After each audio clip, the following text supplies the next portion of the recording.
What's going on, all you Kaiju Movie Maniacs out there? Phat Samurai Guys here with Lady Fat Blood! And today we got another list video for you guys. What? It's very rare we do list A what? video on our channels. What? We like to do more because they're fun. But we're doing a list. Top 10 list today of Lady Fat Bloods. Oh no! Yes, it's on you, damn it. Lady Fat Blood video. Unsubscribe. Get the fuck off the screen. Select another video. Jesus Christ, what is Lady that? Fat Bloods. Oh my God. Top 10. What? Godzilla faves. Yeah. Godzilla favorite movies. Yes. So the hype killed me. About I don't know, after the 4th trailer reaction that we did. Really? For King of the Monsters. King of the Monsters. Yeah. I decided it was time to do something I had always wanted to do, and I was bound and determined to do it before King of the Monsters came out, and that was to finally go back after years and years and years of not watching these movies. At first, I was only going to watch most of them. I was going to omit Gojira and 84 because I had seen 84 maybe like when you bought the Blu-ray maybe 2 years ago, something like that. We hadn't seen Shin yet, and it was down to the wire if we were going to get a chance to watch that before King of the Monsters came out. And what went from me watching Kong Skull Island again, then 2014 again, and I'm like, fuck it, I'm going all the way. I started from Godzilla Raids again, and I worked my way up, skipped over All Monsters Attack, because that's a piece of shit. And then went all the way up to Final Wars and decided, no, fuck it, I'm going to go back and watch everything. So I went back and I watched Gojira, I went back and watched 84, and then I watched that begrudgingly at slightly sped up speed, so we didn't have to like watch it all in its an hour and 10-minute length. Because it's garbage. It is garbage. I'm sorry. Yeah. So I was. Which one was that? That was the kid. the on Island. Destroy All Monsters. That was All Monsters. All Monsters. Destroy Attack, All yeah. Monsters is actually pretty good. Yeah. Well, at least fun. the end. It's fun. It has its moments. Yeah, with the one with the kid, that was painful. It didn't happen. Yeah. So. I was able to finally kind of like get my bearings and be like, wow, some of these are just so much fun. So I was actually able to compile a list of my personal favorites. I need to stress something. They're my personal favorites. Yes. They are not going to match what yours are. They're Yes. not going to match what's even critically considered the better of the Godzilla films or the best of the Godzilla films. So it's just a little fun little top 10. This is what I really, really enjoy. Maybe give you some snippets as to why I enjoy it. Little honorable mentions, perhaps. Yeah. 2019's King of the Monsters. Okay. It's fun. Yeah. 2014 Godzilla, a little bit of a slog, but I felt like it did capture at the end the spirit of Godzilla. Godzilla Destroy All Monsters, as we just mentioned. Apparently this is a really big fan favorite. Yeah. And I get it. Well, the end finale fight, the main event was great. That's really the best part of the movie. Yeah. You got the guys like announcing it like it's a sports event, which is really hilarious. Godzilla's like commanding the monsters to, you know, a lot of fun. He was a straight gang leader. This is a bit of an underrated film, and I think it gets a bad rep because of the American version. It's called Godzilla vs. the Smog Monster. But I like Godzilla vs. Hedorah, okay? This movie is fucking weird. It's a bit trippy. It's 71, so you got some tripping balls in there and shit. But you got Godzilla ripping out Hedorah's balls. Yeah. And holding them. Yeah. For you to and see. Presenting them to the audience. And then Godzilla just decides that he can fly. Yeah. Because awesome. he can. And he starts stomping on Hedorah to a really goofy song. Because he can. Yes. I enjoy that movie. It gets a bad rep. But Smog Monster, yeah, you hear Smog Monster and it's like, yeah. Okay, and this one is a little bit of a head scratcher. This is the first Godzilla movie I ever actually saw, but it was edited because it was featured on Mystery Science Theater 3000. And watching that version is a lot easier to watch than the actual version, let me tell you. Because, oh Henry, is this movie a pile of shit. Featuring quite a bit of stock footage, as you can imagine, from the previous installment, Godzilla vs. Gigan. Godzilla vs. Megalon, it's an ugly film. It's got ugly locations. But damn, when Jet Jaguar grows up big and strong, and Gigan teams up with Megalon, and they fight each other, and Godzilla, you know, they're beating the shit out of Jet Jaguar, and then Godzilla finally comes in to save his ass. It's a thing of beauty. And yes, that movie does feature the infamous Godzilla skating along. Yes, drop kick. With his tail, like, on the ground twice. Yeah, that is worth the film. That's worth watching. Like, skip everything else, just go straight to the end, and it's actually a lot of fun. So this is a cheat, but because of something that happens later on in the Godzilla franchise, I feel like I can mention this. Mothra! 1961's Mothra. Very good film in its own right. Mothra. Yeah, it was, I guess it would be considered, if you don't count Varen. Poor Varen. Nobody wants to talk about Varen the Unbelievable. If you X out Godzilla Raids Again, this is the third installment of the big baddie, not big baddie, but like the big kaiju trilogy, because first you had Godzilla, then you had Rodan, then you had Varen, we don't talk about Varen, and then you had Mothra in 1961. It's a good movie. I can't, there's a Blu-ray coming out, and I'm so excited. Steelbook! Because we've got the DVD, and it doesn't look that great. No. We're lucky Bad. that it's in its original language. That's about all we could hope for.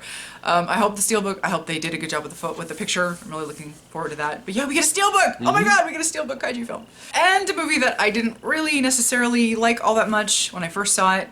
But if this franchise has taught me anything, it's that you need to give movies a couple of views before you can kind of like really sink into them.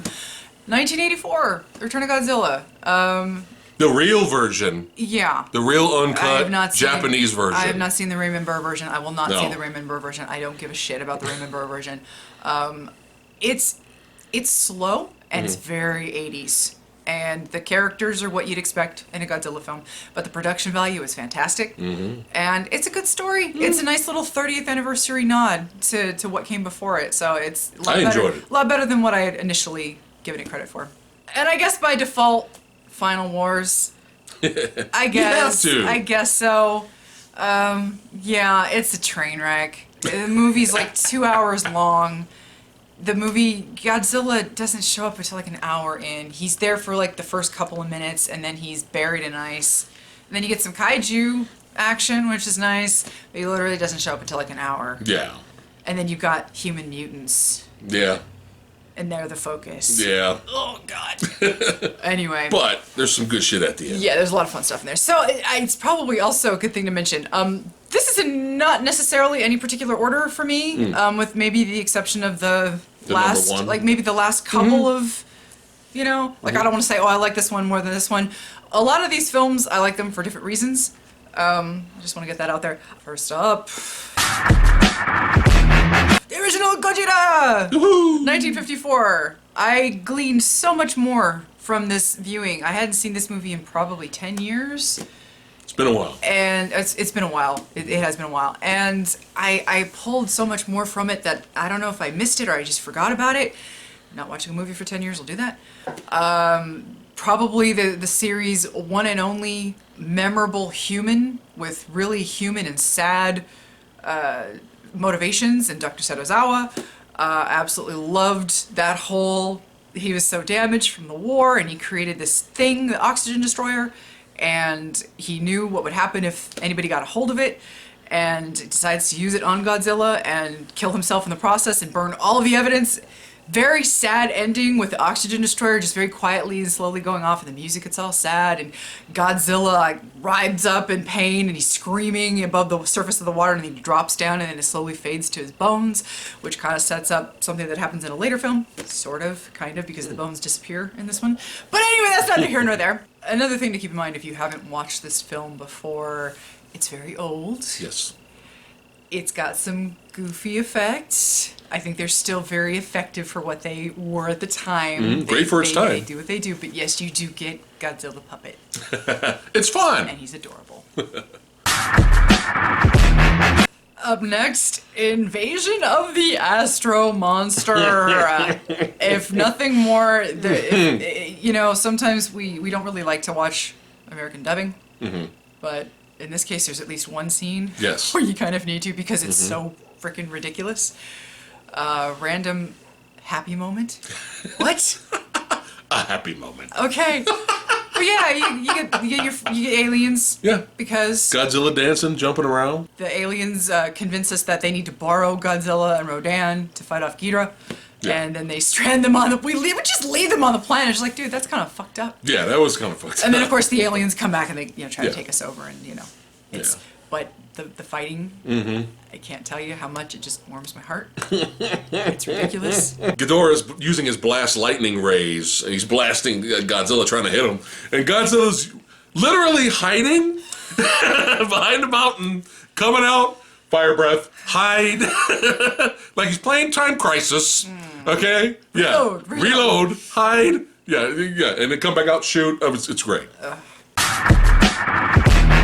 Godzilla versus Mechagodzilla, 1974. The Yes. first appearance of Mechagodzilla, where he is hiding in a Godzilla suit. Which I find it really funny, because in this particular film, they had two different Godzilla heads. They had the new 70s Godzilla head, and that was the head they were using while Mechagodzilla was in disguise. But as soon as you got real Godzilla showing up, they had to use like one of the older 60s Godzilla heads. So it was like, oh, who cares? Yeah. Nobody cares. No. But getting to see them fight, getting Godzilla's realization that something is underneath the suit when you see the little piece of metal. Yeah. It's all confused. Yeah. This is one of those where the ending is just the whole film plods along very quickly, and that's something you can also give credit for this earlier Godzilla films. They do not waste time. Their average is like an hour 25 to hour 30 minutes tops, and it flows very quickly. But you get a brief snippet Godzilla training sequence where he's using and calling down the lightning and absorbing the lightning to make him stronger. That happens. That happens in the movie. He decides to magnetize himself, so yes. Get over it. And the movie gives us King Caesar. Why? But to only wake up King Caesar, though, God. you gotta sing the 10-15 minute theme song. Oh, God. Caesar! No. Yeah, wake him up, because he's like, no, bitches, I'm not coming out. You woke me up from slumber all these years. You better sing. I want a performance. Yeah, but at the end, Godzilla versus Mechagodzilla. King Caesar shows up. They all fight. Tag team battle. But at some point, Godzilla decided to be Magneto. Yeah, and uses magnetism powers. Yeah. And Mechagodzilla's trying to fly away, and he's literally calling him back. Yeah. This happens. Yeah. This happens.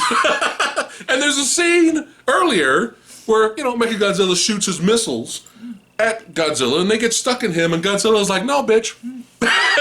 And he flexes, lightning flexes the missiles, and they all pop out. Yeah. Come on. How could this movie not be on the list? And in the same vein, we go straight to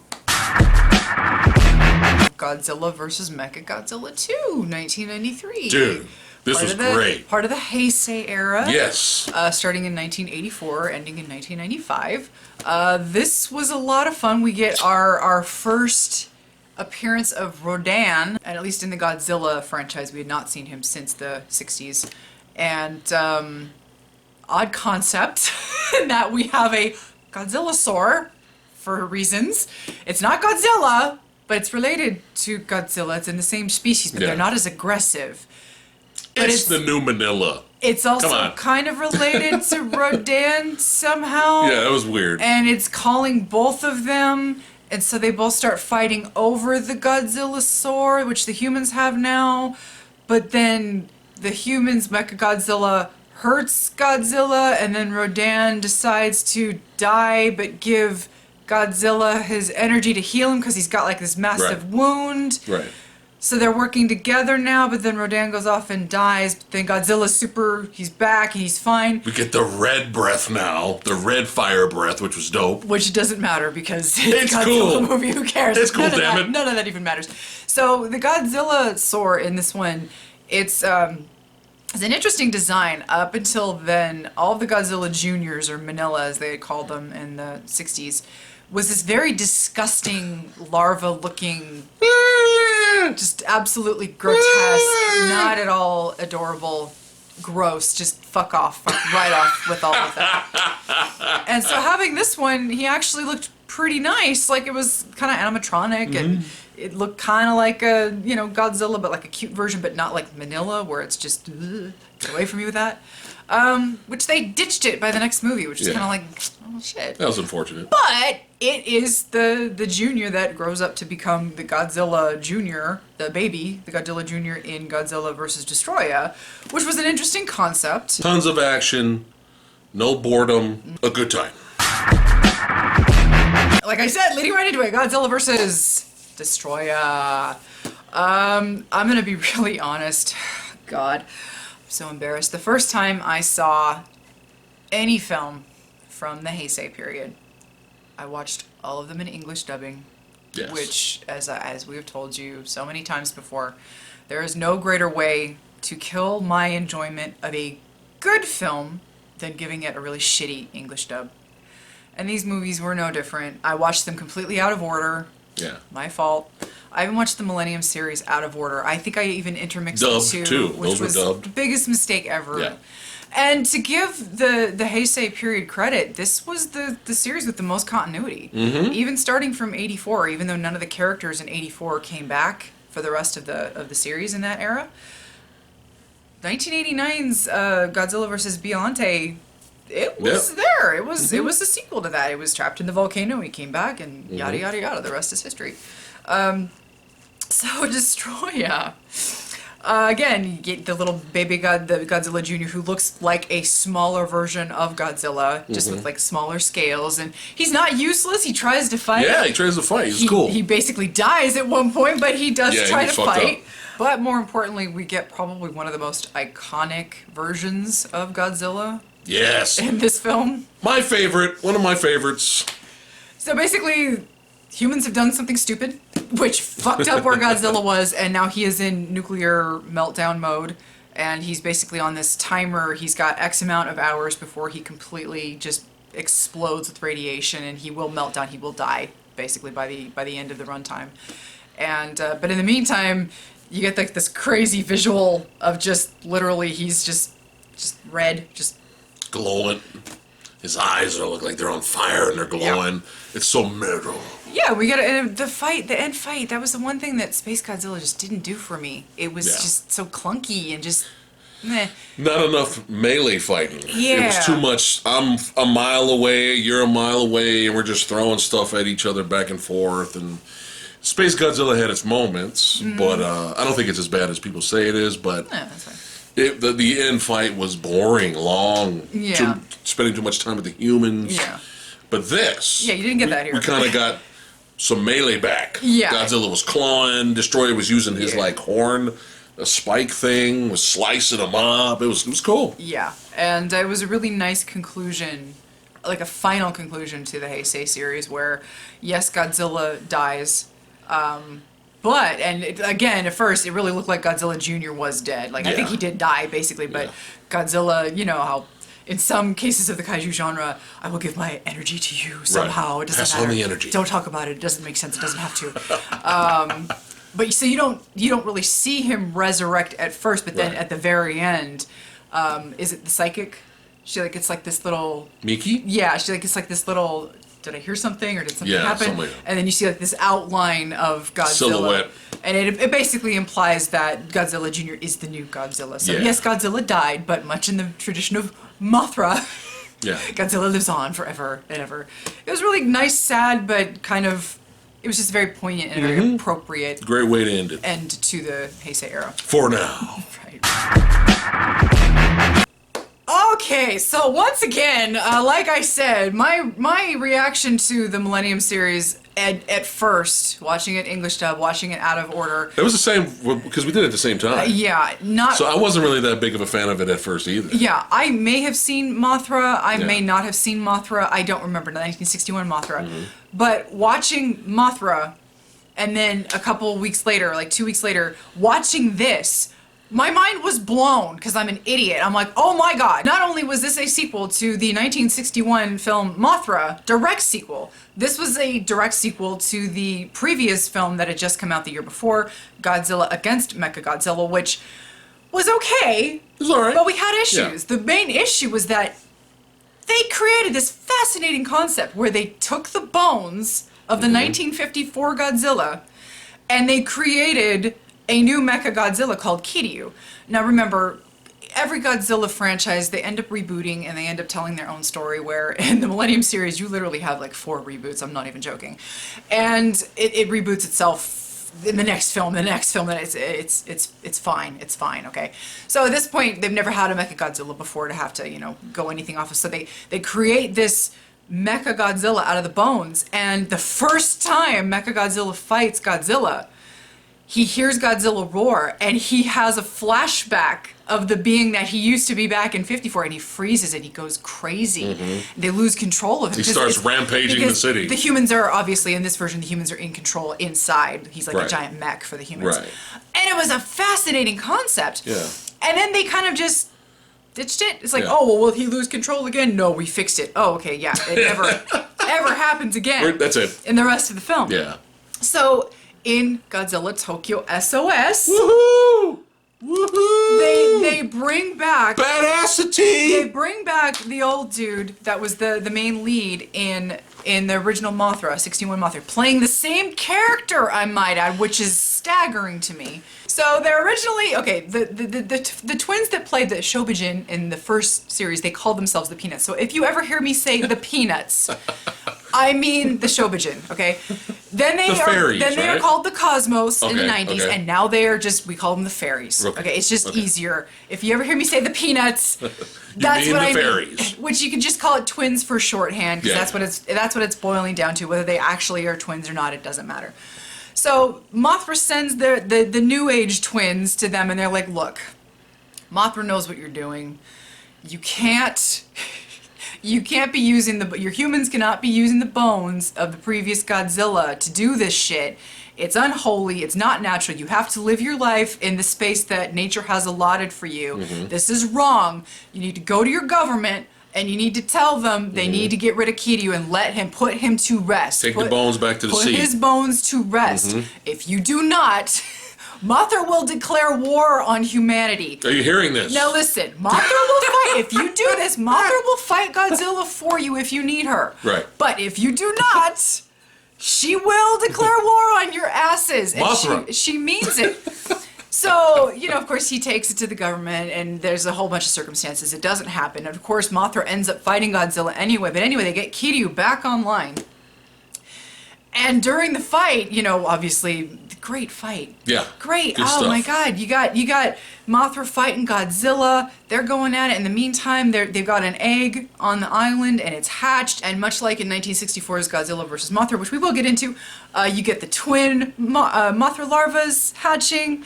And that's like a big deal because we haven't had twins in a while. And so they're making their way to the fight because that's what Mothra do. It's like, we don't care if we're inept. We don't care. We gotta do this.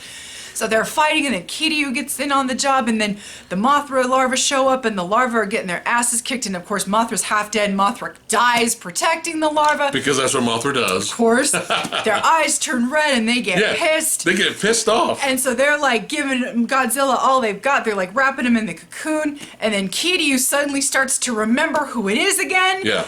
And then Kiryu, because they've given the operator of Kiryu the orders to destroy Godzilla, but Kiryu takes over and decides, no, fuck this shit. He grabs Godzilla, takes them both into the ocean, and basically just kills them both. And I thought it was like such a fantastic ending to this particular storyline.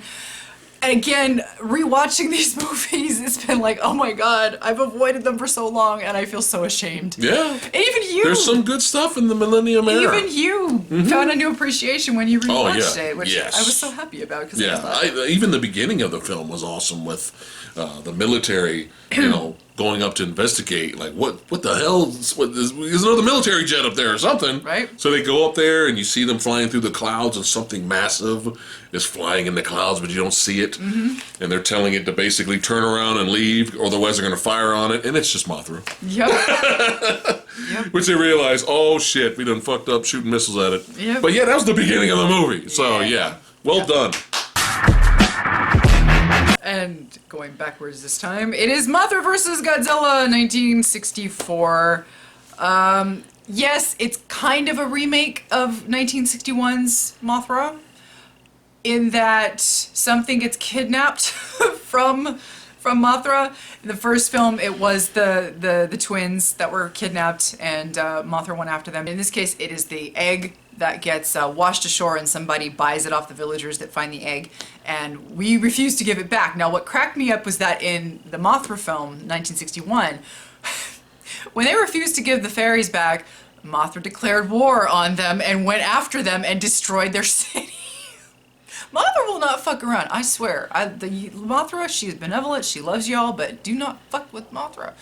So she goes after them. On this one, they refuse to give the egg back, and Mothra's like, I tried! She bounces with the fairies and goes back to Infant Island.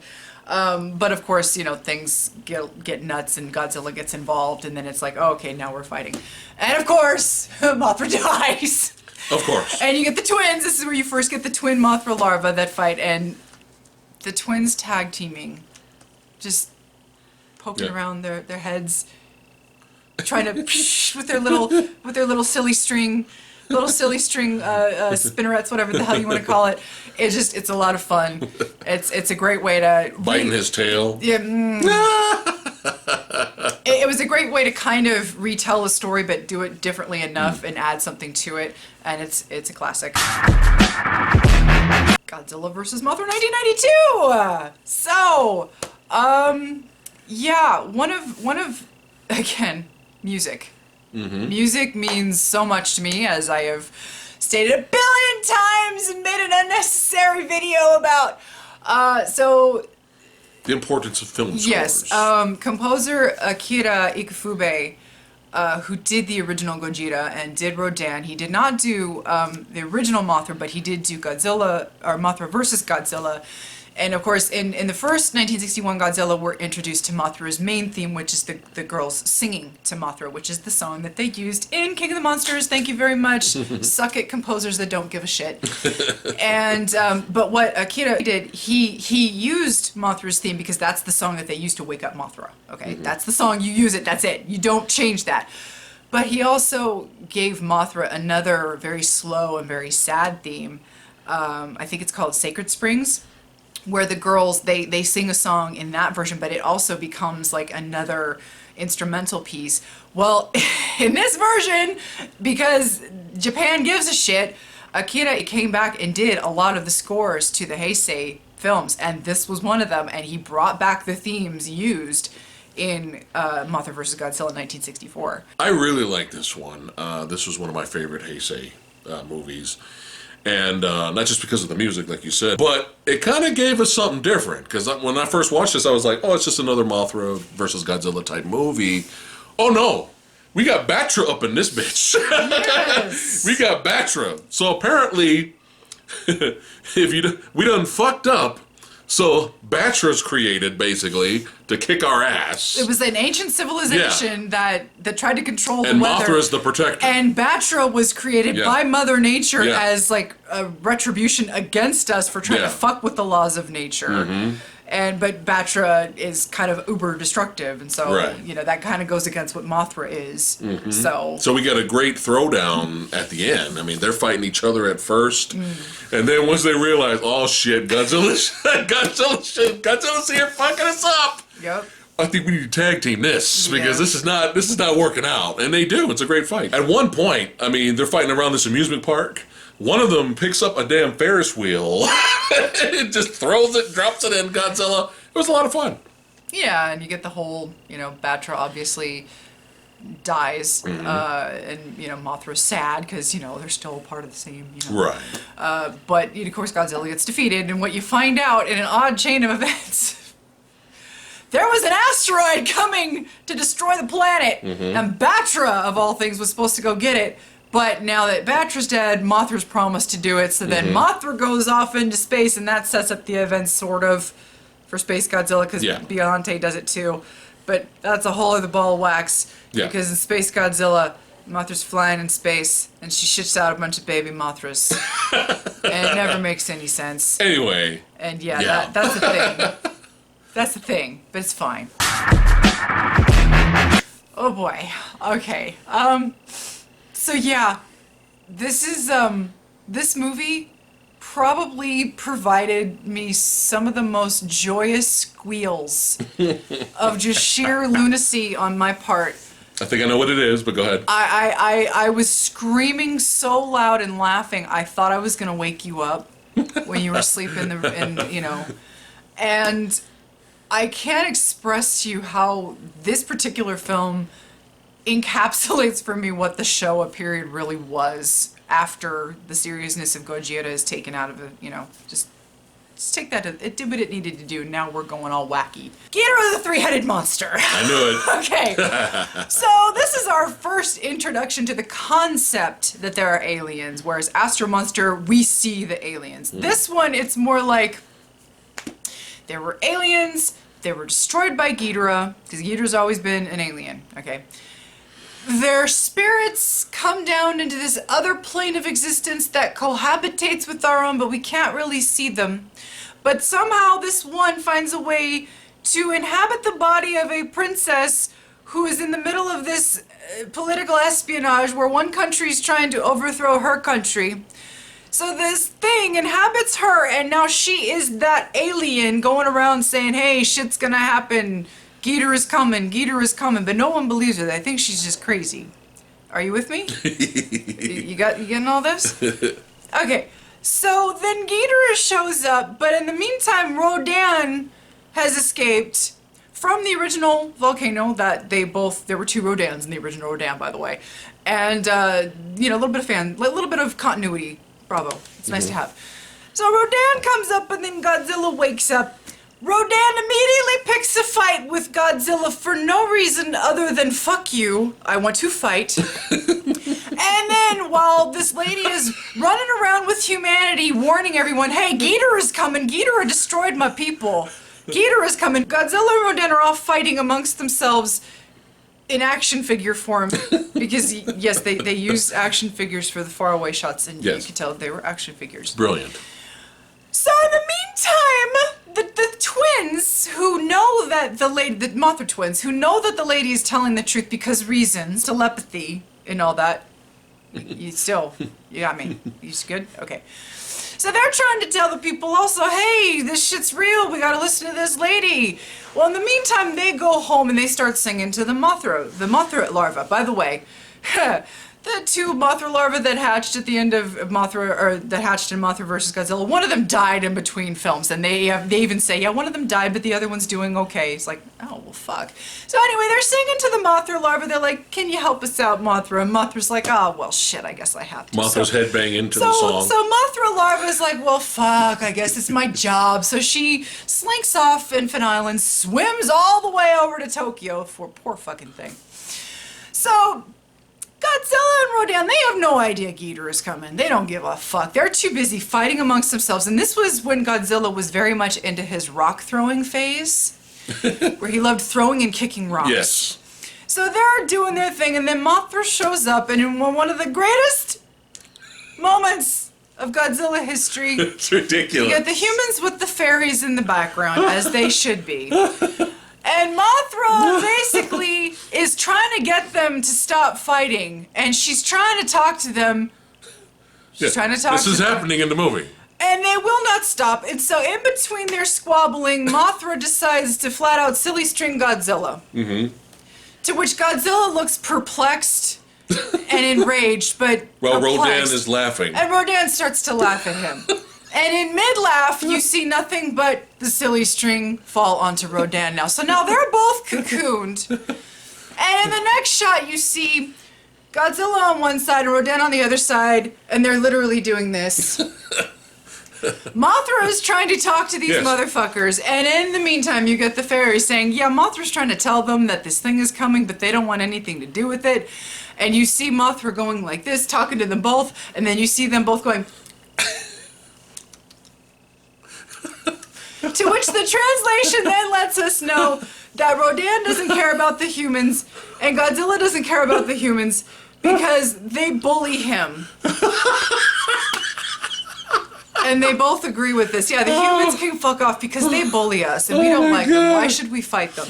Oh. So just when it looks like Mothra is about to convince them to join her... My cheeks hurt. They both tell her to fuck off. And meanwhile, Ghidorah has arrived. Ghidorah is destroying the place, headed towards them. So Mothra's like, well, fuck off, fam. I guess I gotta go fight these people. I'm out, bitches. I'll see y'all later. And they just let her go, and they're like, slinks away. Whatevs. So Mothra finds Ghidorah and immediately gets thrown 50 feet into the air. Yeah. Doesn't give a shit, though. She's trying to fight. She come to fight. She's doing her best. She gets thrown into the air again, and with no reason whatsoever, Godzilla's like, well, shit. And Godzilla decides, okay, let's go. So Godzilla joins in, and then Rodan's like, well, fuck, I ain't gonna be outstaged by this lizard. So Rodan joins in, and it's this absolutely marvelous three-way gang up against Ghidorah. You've got Godzilla trying to fight off the heads, while Rodan is trying to grab onto the tail. Mothra's trying to do the thing. Mothra's trying to get the string going, but can't. And so, at one point, Mothra jumps on Rodan's back. Rodan flies into the air, and Mothra starts silly stringing Ghidorah. Yes. Air combat maneuvers. And I can't tell you. While Godzilla's on the ground. I can't tell Box you. and shuffle. If you're ever. Come on. If you're ever having a bad day. If you're ever having one of those days where you're just like, I don't know if I want to do this anymore. I highly suggest you pop in Ghidorah, the three-headed monster. And start from where Rodan and Godzilla start fighting, and then just skip ahead to all the fight scenes, because it's just, I can't. Yeah. I don't even know if I've told you properly what the deal is with this. But anyway, so that movie was very close to being like my top favorite. It's obviously my favorite from the Showa period, and again, if I'm depressed, that's the movie I'm gonna go to. But my greatest shame is the first time I ever saw this movie. Again, completely out of order. English dubbed.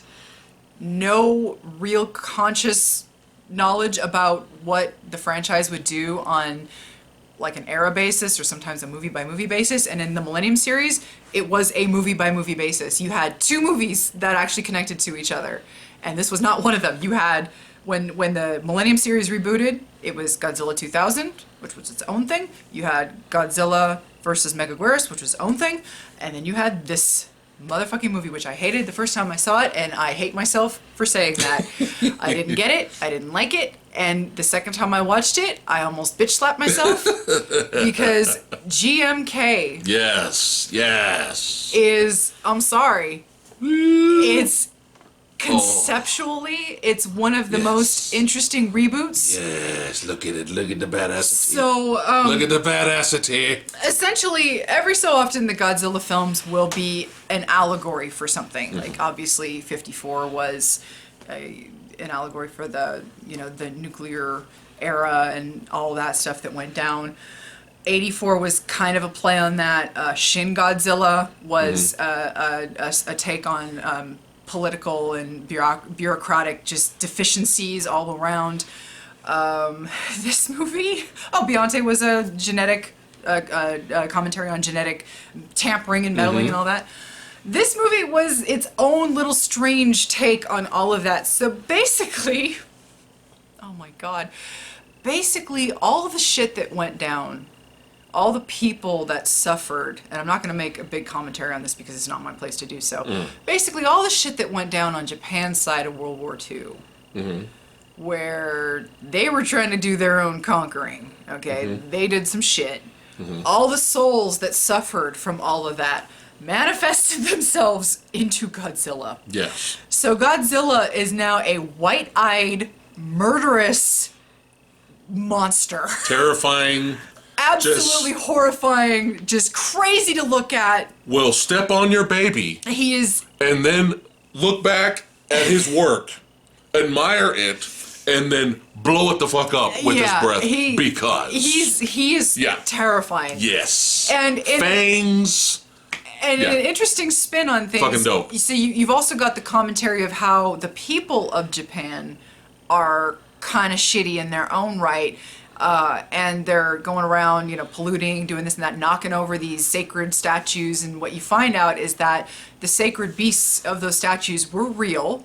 You've got Baragon, you've got Mothra, and in a twist of events nobody would have ever seen coming, you have the guardian Ghidorah. They switched it. Ghidorah is actually a defender in this movie. That's how badass Godzilla is. This version of Godzilla is in this movie. Ghidorah is one of the good guys. It's kind of fascinating, and if you're going to go and just do your own thing with the mythos, bravo. Yeah. This is the way to do it for me. It was just an interesting concept. And in the case with the Guardians, they were more there to guard. They're more Earth Guardians, not people Guardians. So what I mean by that is Baragon and Mothra, when they're woken up, they kill people because these people are assholes and they're in the way and they're doing shit. They're doing shitty shit. And they just kill these people because they're there to protect Japan and not necessarily the assholes that live in it. Right. Which, again, I thought fascinating concept. So, you know, you got the throwdowns. Poor Baragon gets absolutely annihilated. He tries. He really tries. He sincerely, he gives it his best, but nope. And the music this time around, actually, we were concerned because it was very synthesized. Yeah. But everyone still had interesting themes, and it was still a good soundtrack. It did grow on me. Yeah. It's none of the original themes are used until the very, very end of the film, where you get the original Godzilla film music back. But is this the most badass Godzilla? Like, you do not want to fuck with this Godzilla. Yeah. Like this version. Yeah. So in the fighting at the end, it's such a great set of so pieces. well done. At one point, poor Mothra is on fire.